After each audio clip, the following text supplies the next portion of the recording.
Hello YouTube, and welcome back to the channel. In my previous video I was talking about kill switches for your two-stroke gas-powered RC cars. And unfortunately, as you saw if you watched my previous video, we had an issue with the stock Spectrum transmitter and receiver not working with the kill switch. So did a little bit of digging, and I did find I do have some receivers for my Flysky Noble and for the FS GT5. So we're going to discuss this a little bit, and then I'll proceed to show you what I've done. So with this receiver for the Flysky Noble, they have I might call it a full version. It's a bigger receiver, and I ran into the problem with putting this one in here. It's quite bulky, and there's a lot going on in this little area. So I don't have any more minis. They make this in a mini version. It's like probably just as big as just that end. You know, it's really small. Unfortunately, I've used them up in a lot of my other RC cars. Here is the factory Spectrum that came in the car. Pretty compact.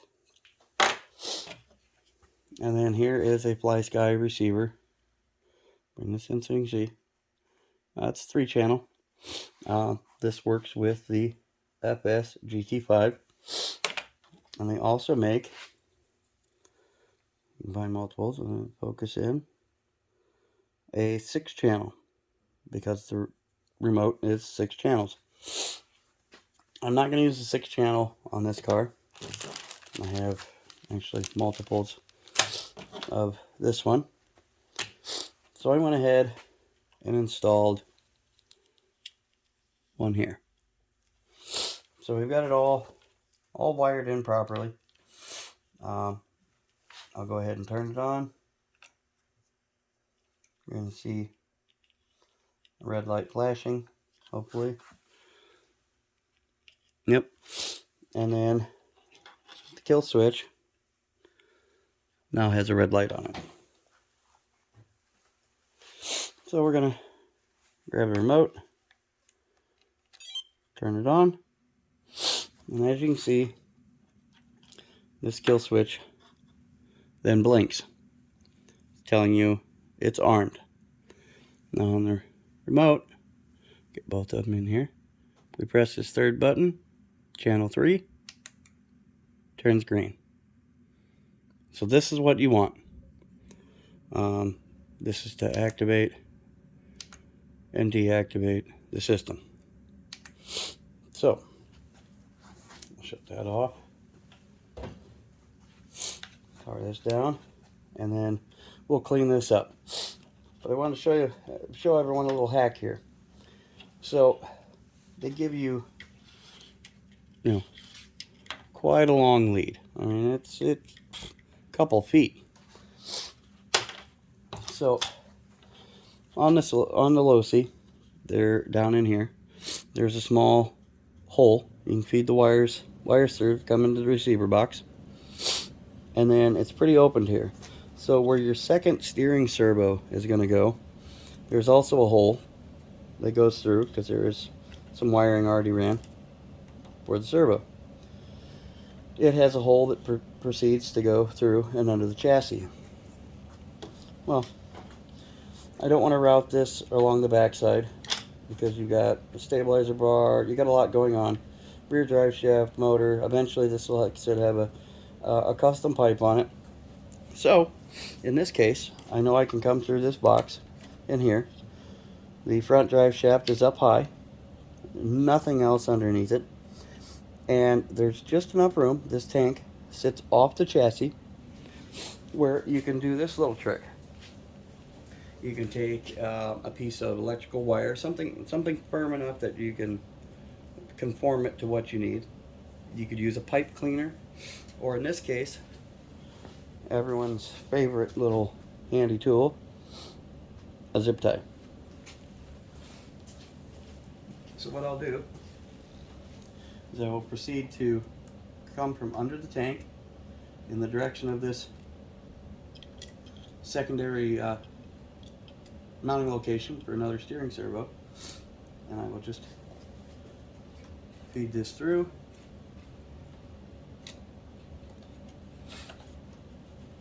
To where I can see it.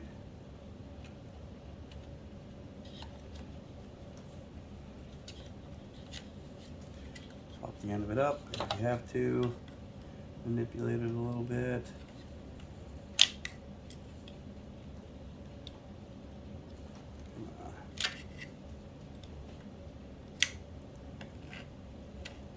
And got stuck in there. Here we go.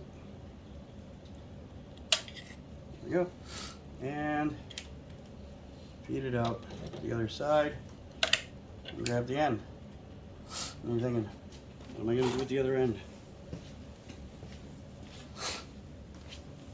Really simple.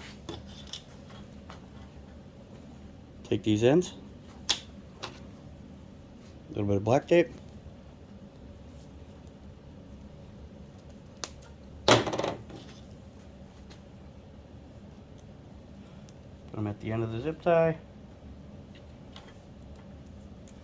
securely wrap the black tape around. You don't need 5 miles of it, you just need enough to securely hold it on there. Hopefully. And I'll feed it through.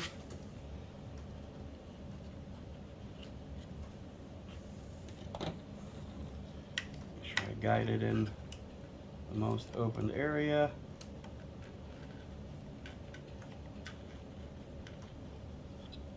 Continue pulling it through. It'll go under the tank. Go to the other side.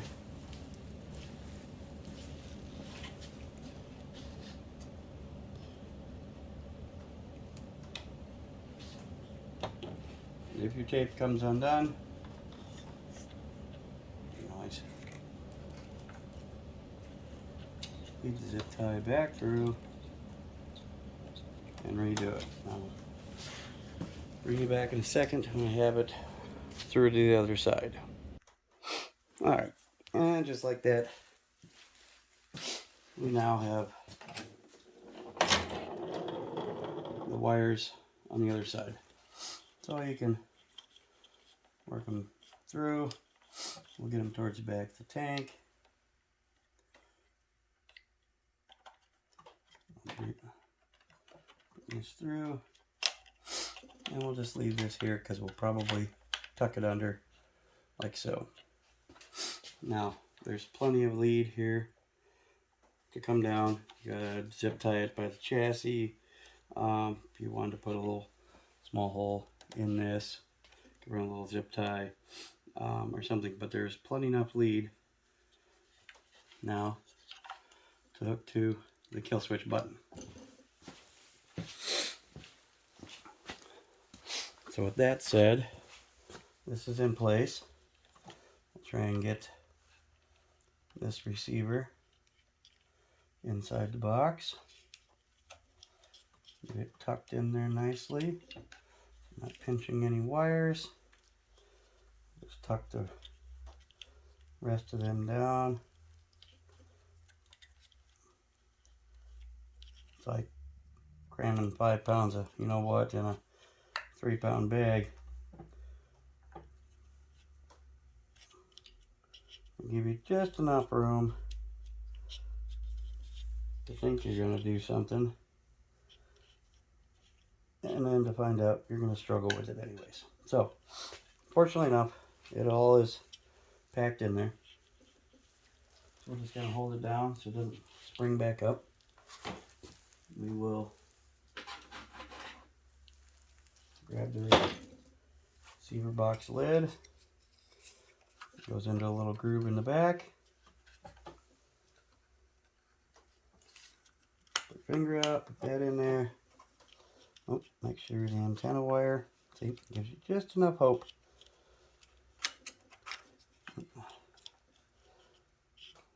All in there. The back end. There you go. Down. You're good. And you find your body clip, or body clips in this case. 2 for the battery. And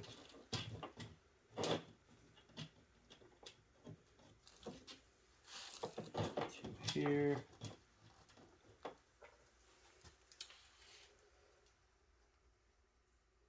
That doesn't make a bit of sense.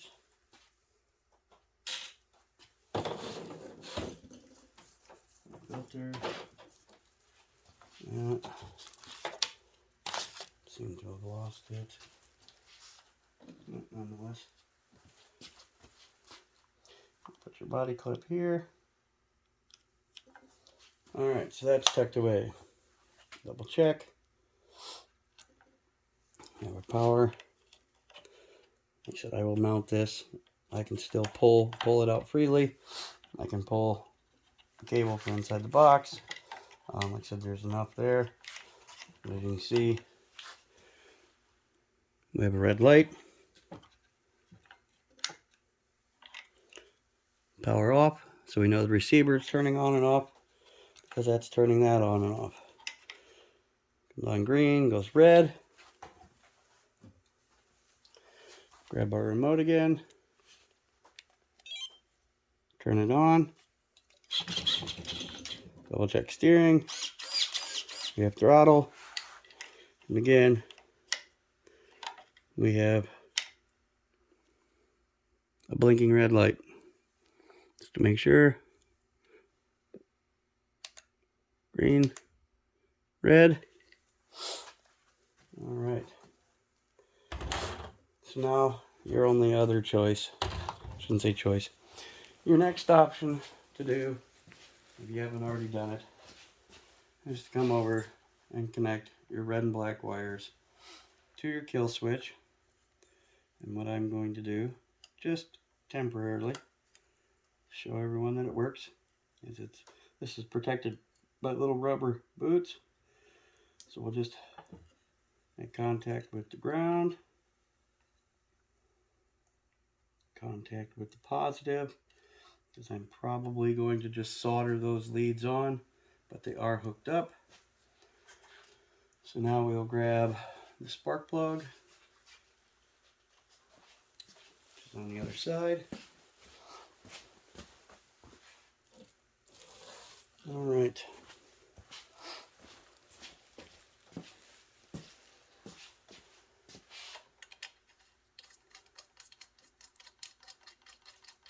Place the spark plug in and tight. This isn't the final thing. This is just to show we're on. Buttons there.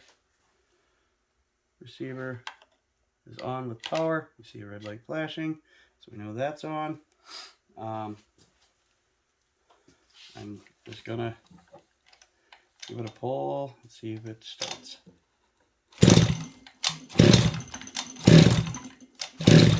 Okay, so 3 pulls, no start, no choke, no nothing. So that tells me the kill box is working how it's supposed to. So you can still see a red flashing light. Let's just get it to where you can see it. Okay. Now we're gonna turn it on. It's green. Now we're going to do the same thing, and it should, with ease, start up.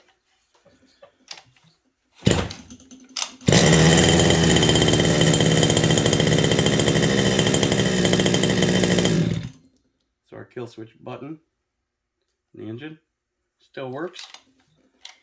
Motor starts, so we know that is working to run.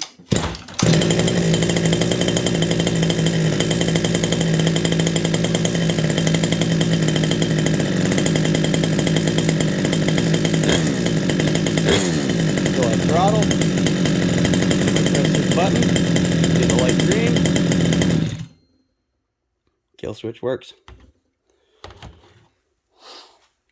So now I will tidy this up and tuck it away in there. Just keep it visible. Wires aren't in the way of anything. We'll get them tucked down. I might just put a small zip tie around here to keep it from interfering when the body closes.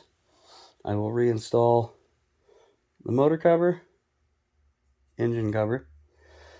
I will reinstall the guard, air filter, and it should be finally ready and safe to go out and enjoy. So again, this is just a follow-up from the first video of showing the importance of having a kill switch. We know we can get impatient, get a nice new shiny toy, pull it out of the box, and want to give it a run. But my best advice is be prepared for it. Have a kill switch, have a safe area to run, and then enjoy it. It's not going anywhere. You already have it. Be safe. Have fun. Thanks again for watching. Like, comment, and subscribe. And see you in the next one.